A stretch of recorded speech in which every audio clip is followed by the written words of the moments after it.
si on n'a pas l'habitude de la voir évoluer dans un tel contexte, Valérie Trierweiler, qui s'est récemment inscrite à Pôle emploi, fait bel et bien partie du casting de l'émission Pékin Express, Duo de choc, dont le premier épisode a été diffusé sur M6 le 6 juillet dernier.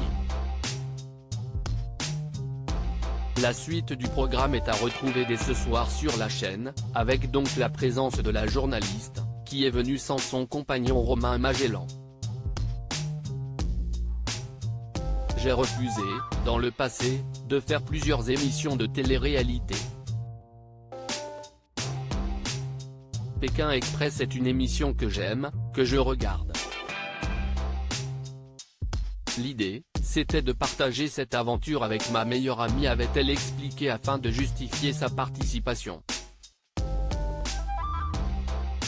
Mais si elle semble très enthousiasmée par ce nouveau projet, elle a également évoqué son mécontentement dans les pages de gala concernant la manière dont elle a été présentée par le show.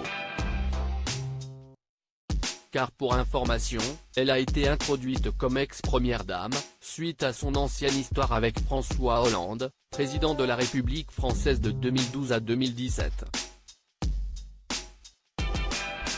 Ma carrière de journaliste politique n'est pas allée aussi loin qu'elle aurait dû. Elle a été interrompue à cause de ma relation. Mais je ne suis pas que ça, je suis encore journaliste et mère de 3 enfants, s'est-elle agacée. On se reparle, mais il est vrai que cette relation a beaucoup marqué les esprits. En septembre 2014, l'ancienne journaliste de Paris Match en parlait longuement à travers son livre Merci pour ce moment, alors qu'elle était séparée de lui depuis quelques mois suite à de multiples rebondissements dans leur couple, dont la liaison du président de l'époque avec l'actrice Julie Gaillet, avec qui il s'est marié depuis. L'ancienne première dame avait alors tenu des propos peu aimables à l'encontre de son ex-compagnon. Mais de l'eau semble avoir coulé sous les ponts depuis, car elle a laissé entendre en 2017, dans la nouvelle édition sur Canal+, qu'elle s'entendait plutôt bien avec l'homme politique. Elle avait révélé avoir eu une larme de tristesse pour lui lors de sa passation de pouvoir avec Emmanuel Macron. Parce que je sais ce que la politique représente dans sa vie, avait-elle rajouté.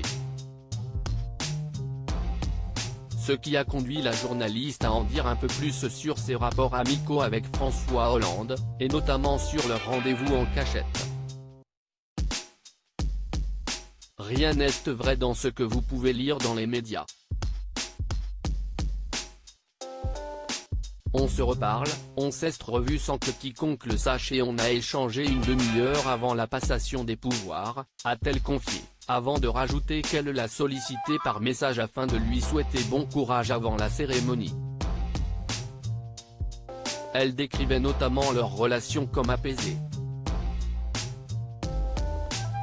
Reste à savoir s'ils sont toujours en très bons termes aujourd'hui. Si est tout ce que l'on leur souhaite.